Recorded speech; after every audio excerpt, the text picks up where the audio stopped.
Hey all you otaku out there, we're getting our anime on here at the Anime Advent Calendar. Horror. Sometimes it's really hard to do a horror TV series. When I was a kid, I grew up with Friday the 13th, the series, which had nothing to do with the Friday the 13th movies or the hockey mask or camps or whatever. It was a show about a cursed antique shop. And for some reason, all the 10 antiques they sold to people turned out to be cursed in many, many horrible, death-inducing ways. And for some moral obligation, they feel free to track down the items purchased in their store and lock them in a vault so that evil cannot perpetrate anymore in the world. It really begs the question, why don't they just close the store? But well, anyway, you can see the problem. I mean, you have a main character. He's in peril, almost killed by a monster every episode, and the next week he's in peril, almost killed by another monster. I mean, as a writer, how do you resolve this?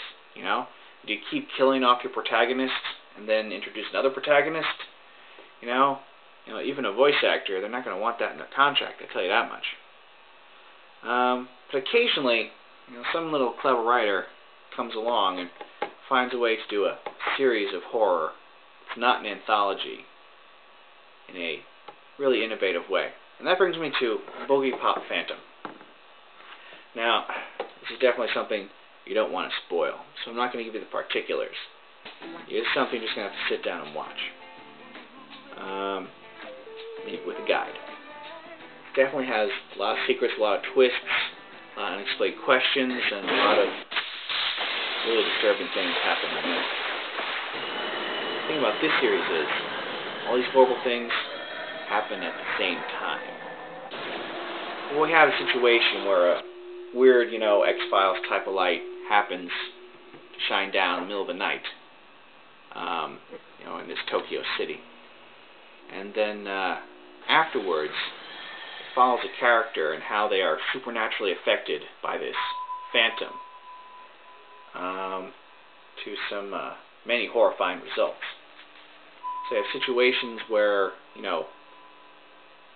the entire series only takes, some days or weeks, but different horrible things are happening to people at the same time, all emanating from this terrible phantom. And so, you got to put your thinking cap on and piece some things together if you want to get the whole puzzle.